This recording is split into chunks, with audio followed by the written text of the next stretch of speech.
శ్రీ నందగోపాల్ చక్రవర్తి మా అన్నయ్య people mart company స్థాపించి వచ్చిన ఆదాయంలో 50% పైగా కార్పొరేట్ స్థాయిలో ఉచిత విద్య వైద్యం అందిస్తున్న సంగతి మీ అందరికీ తెలుసు. ఈ రోజు ఆయన సేవలను గుర్తించి భారత ప్రభుత్వం పద్మశ్రీతో గౌరవించినందుకు సంతోషిస్తున్నాను.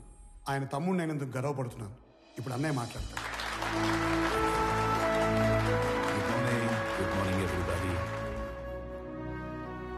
అందరిలాగే నేను ఒకప్పుడు నాకెందుకు సక్సెస్ రావటం లేదు అని, why am I not successful అని బాధపడిన వాణ్ణే.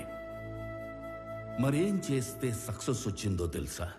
వెదురు చెట్టు కోసం గింజల్ని భూమిలో పాతి నీళ్లు పోస్తే మరుసటి రోజుకు ఏమీ రాదు, తరువాత వారానికి ఏమీ రాదు, నెలకి ఏమీ రాదు, ఏడాదికి రాదు.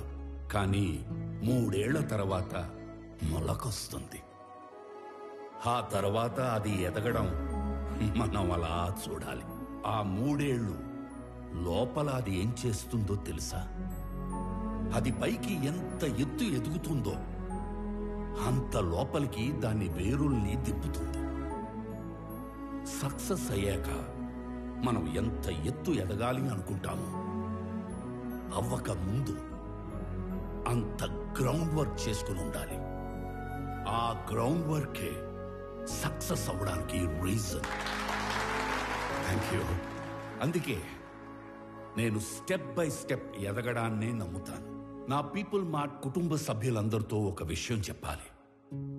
పిలుపుకే కుటుంబ సభ్యులు అంటాను గాని నాకు నిజంగా మీ అందరినీ కుటుంబ సభ్యుల్ని చేసుకోవాలని ఉంది. కానీ ఎలాగో తెలీదు. నేను 2 నెలల్లో చనిపోతున్నాను. I'm suffering with neuro degenerative disease. Doctors maximum 2 నెలలని చెప్పారు. మన కుటుంబానికి పెద్దగా ఈ విషయం చెప్పడం నా బాధ్యత కదా. I'm living happily. I want to die happily. I'm living successfully. I want to die successfully.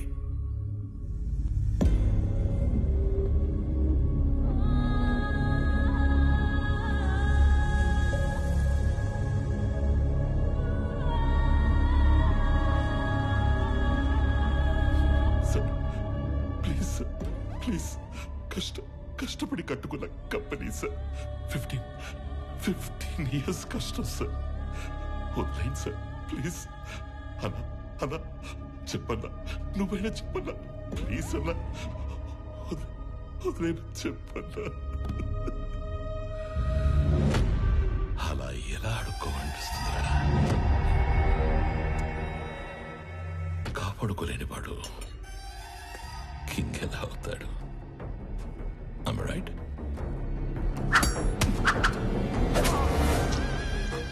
ఖాళీ చెవులతో ఉన్నవాడికి డబ్బు కావాలి, డబ్బున్నవాడికి పవర్ కావాలి, పవర్ ఉన్నవాడికి ప్రపంచం కావాలి. ఎదిగిన కంపెనీ అంటే ఎదిగిన ఆడపిల్ల లాంటిది. ఆరేసు కూర్చుంటే ఇలాగే ఆక్రమించుకుంటాము.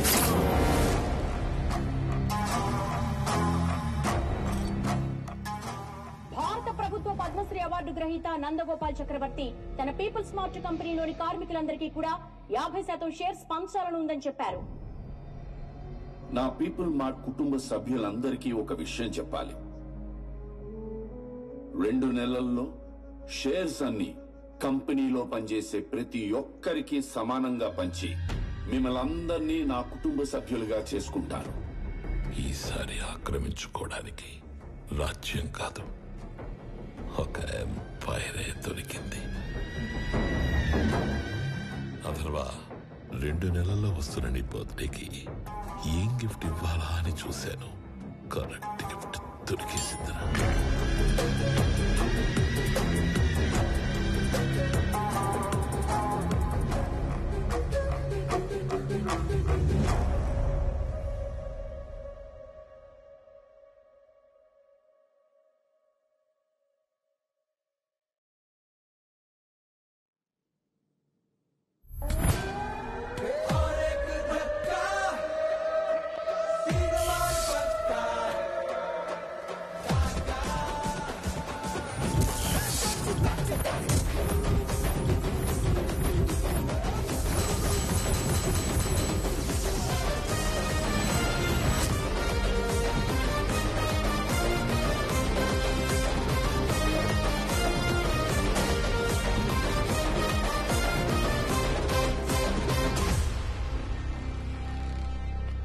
నిన్న నేను లేనప్పుడు మా బాబు దగ్గరకు వచ్చి నీ ప్రాపర్టీ నాకు కావాలి అని బెదిరించింది ఎవడు?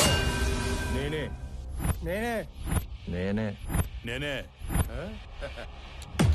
కంగారు పడి కమిట్ అయిపోకుండా రోయ్. ఇప్పుడు నేను ఒక రౌండ్ వేసుకుంటాను, ఆ తర్వాత ఇదే ఫ్లోలో నేను కాదు నేను కాదు నేను కాదు అంటారు. కాబట్టి చెప్పేటప్పుడు ఒక్కసారి ఆలోచించి చెప్పండి, తర్వాత కొట్టేటప్పుడు నేను అస్సలు ఆలోచించను. అసలు నువ్వు ఎవడి ఏరియాకి వచ్చి రౌండ్ వేసుకుంటానంటున్నావురా నిన్ను?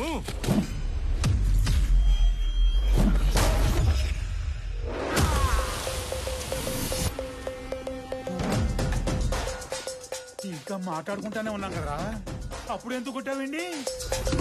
నాకు వీళ్ళలో విలన్ కనిపించాడు. కనిపిస్తే if I see a villain in you, you will see a hero in me. నీలో విలన్ నాకు కనిపిస్తే నాలో హీరోని కనిపిస్తాడు.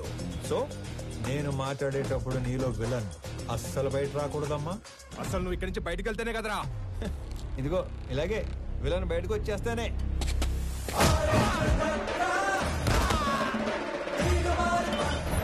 ఇలా హీరో వచ్చేస్తాడు. అదిగో నీలో కూడా విలన్ బయటకు వచ్చేసాడు.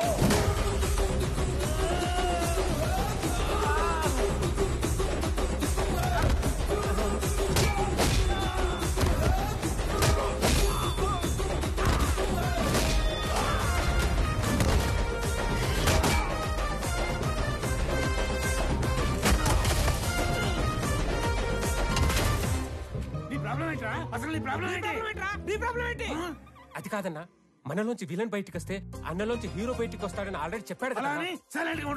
ఇదే ఈ కోపం తగ్గించుకొని సైలెంట్ గా మాట్లాడితే అన్న చాగంటి కోటేశ్వరలాగా చక్కగా సమాధానాలు చెప్తాడు. నీ ప్రాబ్లం ఏంటి తమ్ముడు? అమ్మ పళ్ళు తెమ్మంది. మరి ఫ్రూట్ షాప్ కి వెళ్ళాలి కదా. నిన్నెవడు ఇంటికి వచ్చి పళ్ళు గట్టిగా నూరాడంట, ఆడి పళ్ళు తెమ్మంది. అలా పళ్ళు నూరితేనే పళ్ళు రాలిపోతాయని చెప్పింది అక్కడ. నవ్వు ఇంకొంచెం అటు తిరుగు.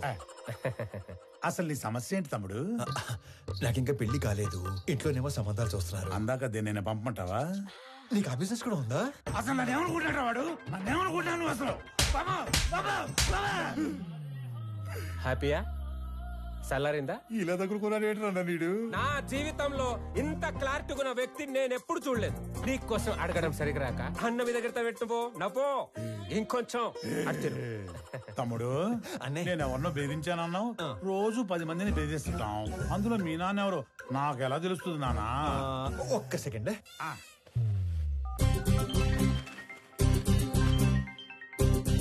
నానోయ్ రౌండ్ అయిందా? అయింది. ఎంటర్టైన్మెంట్ రౌండ్ నడుస్తుంది అంతేగా? అంతే అంతే. నాకు చూపించు. ఇదిగో. అచ్చా నువ్వు ఈడి కొడుకువా? నీ ఫ్యామిలీ మొత్తాన్ని చంపైనా సరే ఆ ఇల్లు లాక్కుంటాం.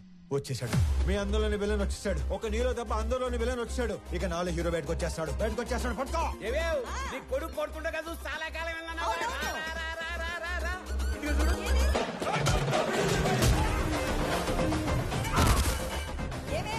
మీ అన్నయ్య కొట్టడం చూసి చాలా కాలం అయిందన్నావుగా.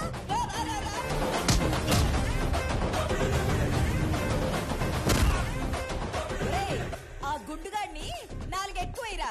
నేను చాలా ఎక్స్ట్రాలు మాట్లాడాడు.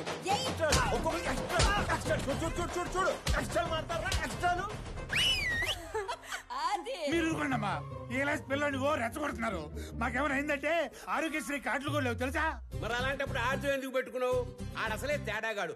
ఆడే రెచ్చగొడతాడు, ఆడే కొడతాడు. ఏం చేస్తాం? మా టైం బాగాలే పెట్టుకున్నాం. అమ్మో టైం అంటే గుర్తుకొచ్చింది. ఒరే ఆఫీస్కి వెళ్ళవా? టైం అయింది.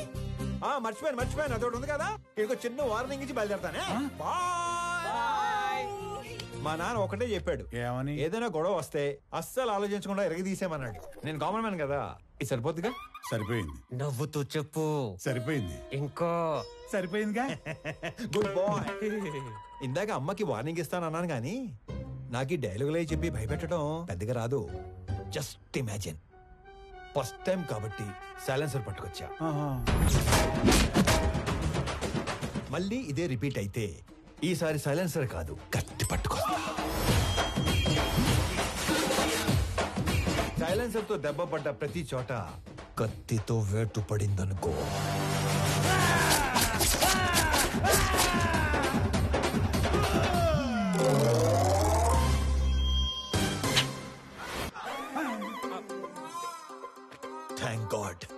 కత్తి పట్టుకు రాలేదు కాబట్టి నీ చేతులు ఇంకా నీతోనే ఉన్నాయి. ఇవి నీకే బాగున్నాయి. జాగ్రత్తగా పెట్టుకో. ఇలానా మరి? ఓకే అన్నా. ఏంటి? ఏం లేదన్నా, వెళ్ళండి. తొందరగా వెళ్ళమంటారా? వెళ్ళండి.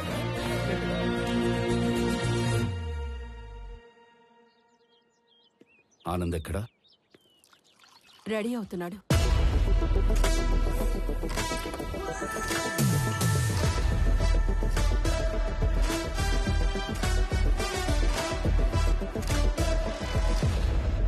Sir, tablets. వైజాగ్లో ఏదో గొడవ అయిందట సార్. అది వైజాగ్లో ఏం జరిగింది?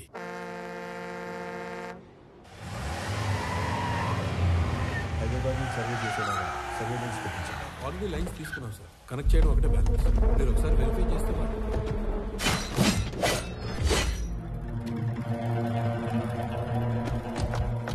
ఎవరు మీరు? నీ 200 ఎకరాల్లోకి వస్తేనే ఎవరు నువ్వు, ఎవరు రానిచ్చారు అని అడుగుతున్నాడు. 682 చదరపు కిలోమీటర్లున్న నా వైజాగ్ కాన్స్టిట్యున్సీలోకి వచ్చి 1000 మందికి ఉద్యోగాలు, 100 కోట్ల ప్రాజెక్టు కడుతుంటే ఏరియా ఎక్స్ఎమ్మెల్యేని నేను అడగొద్దా ఎవరు నువ్వు, ఎవరు రానిచ్చారు అని? ప్లీజ్ సార్, గొడవ చేయకండి, కూర్చొని మాట్లాడుకుందాం. నేను మాట్లాడడానికి వచ్చాను కాబట్టే నా మనుషులు ఇంకా వెనకే ఉన్నారు, మీరింకా బతికే ఉన్నారు. అది కాదు సార్, నేను చెప్పింది కూర్చోబెరండి. నేను చెప్తున్నా, నువ్వు వినో. ఈ కంపెనీ ఇక్కడున్నంత కాలం బిజినెస్ లో 10% నాకివ్వాలి. సార్, ఇది కొన్ని వేల మంది కష్టం. దీన్ని ఎవరికి ఊరికే ఇచ్చి వాళ్ళ కష్టాన్ని అవమానించలేను. I'm sorry sir. 50 మందా? వీడు అసలే ఎవరి మీద చేయి కూడా ఎత్తడు. ఎలా బయటపడ్డాడు అసలు? మా నాన్న ఒకటే చెప్పారు, ఇద్దరి మధ్య గొడవ వస్తే ముందుకెళ్ళి కొట్టేవాడు కామన్ మ్యాన్ అవుతాడు, టేబుల్కి అటు ఇటు కూర్చొని ప్రాబ్లం సాల్వ్ చేసుకునేవాడే బిజినెస్ మ్యాన్ అవుతాడు. నా కంపెనీలో 10% లాభాలు అడుక్కోవడానికి వచ్చిన వాడి కోసం ఆ కంపెనీ ఓనర్ని చంపడానికి వచ్చే అంత తెలివి తక్కువ వాళ్ళు కాబట్టే వాడి మిమ్మల్ని పనిలో పెట్టుకున్నాడు. ఏ మాత్రం తెలివి ఉన్నవాడైనా 100 రూపాయలు సంపాదించే వాడి వైపు ఉంటారా, అందులో 10 రూపాయలు అడుక్కోవడానికి వచ్చిన వాడి వైపు ఉంటారా? అండ్ ఆఫ్ కోర్స్ మిమ్మల్ని పోషిస్తాడు కాబట్టి. అది ఎప్పటి వరకు? మీకు రేపు 40-50 ఏళ్ళు వచ్చి ఒంట్లో బలం తగ్గాక అప్పుడు కూడా పోషిస్తాడా? మీకు ఇదంతా మానేసి ఏదో పని చేసుకోవాలని ఉంటుంది, కానీ మీ బ్యాక్గ్రౌండ్ చూసి ఎప్పుడూ పని ఇవ్వడం.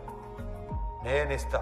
మీరు గౌరవంగా బతుకుతాను అంటే నా కంపెనీలో మీ అందరికీ ఉద్యోగాలు నేనిస్తాను. రోజు 8 గంటలే పని. వాడిలా ఎప్పుడు పడితే అప్పుడు పిలవను. ఇలాంటి వాటికి అస్సలు పిలవను. 60 ఏళ్ల దాకా పని, దాటాక పెన్షన్.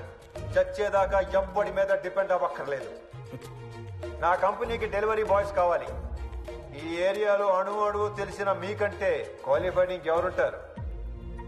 ఆలోచించుకోండి.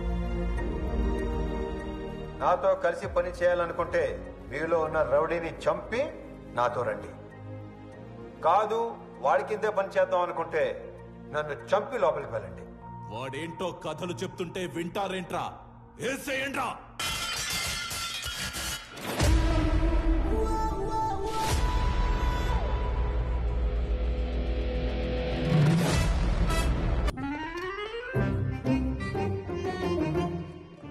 వచ్చాడా? పొద్దునే వచ్చేసాడు సార్. మొన్న ఏదో లోన్ అప్లై చేస్తా అన్నారు, అప్లై చేశారా? ముందే తీసుకుంటే ఖర్చు అయిపోతే తీసుకోలేదు. లోన్కి అప్లై చేశాను, 15 రోజుల్లో శాంక్షన్ అయిపోతుంది. తర్వాత 1 నెల రోజుల్లో పెళ్లి, అన్ని సెట్ అయిపోతాయి. సూపర్ సార్ మీరు. స్వామి ఎండి గారు పిలుస్తున్నారు. అచ్చి బాబాయ్, లోన్ శాంక్షన్ చేసినట్టున్నాడు. ఇప్పుడు వస్తాను. లోన్ శాంక్షన్ చేసినందుకు చాలా థ్యాంక్స్ అండి. గొడవ అయిందంట? Yes sir. నాకు నీలో హీరోని చూడాలని ఉందయ్యా. అర్థం కాలేదు సార్. Termination letter. ఎందుకు సార్? ఇందాక నువ్వు కొట్టినాడంటే నీకు భయం లేదట కదా? అస్సలేదు సార్. నాకుంది సార్. వాడు మళ్ళీ వస్తే కొడతావు కదా? బ్రహ్మాండంగా సార్. నేను కొట్టలేను, అందుకే. నన్ను నమ్ముకొని ఇంట్లో 3 ఉన్నారు. నన్ను నమ్ముకున్న ఆఫీసులో 300 మంది ఉన్నారు. ఏదో ఫిక్స్ అయ్యాడు. ఇంతకీ ఏమంటారు? నిన్ను తీసేస్తే నేను హీరో అవుతా, మానేస్తే నువ్వు హీరో అవుతావు. నాకు నీలో హీరోని చూడాలని ఉంది. డైపర్ కంపెనీ పెట్టుకుంటే సరిపోదు, మాటికి అది వాడకుండా ఉంటే ధైర్యం కూడా ఉండాలి. పిరికేదావని ఎక్కడైనా మర్చిపెట్టుకో. ఫోన్లే స్లోగానే తిట్టాడు. మొన్న పెళ్లి చూపుల్లో నాన్నగారు పెళ్లి చాలా గ్రాండ్గా చేయమన్నారు. సడన్గా అనేసరికి మీరు ప్రిపేర్ అయ్యారో లేదో అని. మీకేం అభ్యంతరం లేకపోతే మా ఇంట్లో తెలియకుండా నేనే డబ్బులు ఇస్తాను. అయ్యయ్యో ఏం పర్వాలేదు, మా వాడు అన్ని అరేంజ్మెంట్స్ చేసేసాడు. పెళ్లి అద్భుతంగా చేసే బాధ్యత మాది. ఆల్రెడీ చేసారా? ఉంటానండి. అలాగే, మంచిదే. అలాగే బాబు. పిలుస్తాను. పెళ్లి ఎరగదీస్తామని చెప్పాను. ఆఫీస్కి వస్తే వాళ్ళు కూడా ఇరగదీస్తాం అన్నారు. ఎందుకు? ఉద్యోగం దొబ్బింది. మరి ఇప్పుడు ఏం చేద్దాం? ఏం చేయలేం. మా మేనేజర్తో మాట్లాడాను. ప్రస్తుతానికి జాబ్ ఏమీ లేదు. ఒకవేళ జాబ్ ఉన్నా కూడా 6 నెలలు పే స్లిప్ ఉంటుంది. సోదాపి సొల్యూషన్ ఏదైనా ఉంటే చెప్పు. ఓ నెల తిరిగేసరికల్లా జాబ్ తెచ్చుకుని ఆ శాలరీ అమౌంట్ ఏదో నీ అకౌంట్లో పడితే తప్ప నీకు లోన్ శాంక్షన్ చేయను అంటున్నాడు. మనలో అనమాట. ఈ ఉద్యోగం లేనోడికి 10 లక్షలు లోన్ అంటే కష్టమే కదనే. నెల రోజుల్లో ఉద్యోగం అంటే సార్, మీ తర్వాత ఆనంద్ బాబు సీఈఓ అయితే బాగుంటుంది సార్. సంజయ్, ఆనంద్కి అసలు సీఈఓ అవ్వాలని లేదు. నువ్వు కొత్తగా అలాంటివి పెట్టకమ్మా. అయినా అన్నయ్య మా అబ్బాయిని సీఈఓ చేయాలని అమెరికా పంపించి ఎంబీఏ చదివిస్తున్నాడు. ఏమన్నయ్య?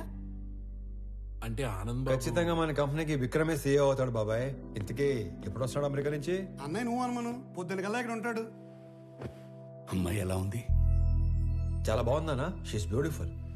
వాళ్ళ నాన్నతో మాట్లాడినా ఏమంటావు? నానా అది కాదురా, నాకున్నదే 2 నెలలు. నీ పెళ్లి చూడకుండానే వెళ్ళిపోమంటావా? అది కాదు నానా, నెల రోజులు మీ బర్త్డే వస్తుంది. ఆ రోజు కల్లా వైజాగ్ ఫ్యాక్టరీలో 1000 మందికి ఉద్యోగాలు ఇవ్వాలి.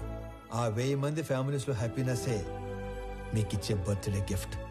అదేగా మాట్లాడుకుందాం. సరే, వేసుకోండి. నెల రోజుల్లో 1000 ఉద్యోగాలు అయినట్టే.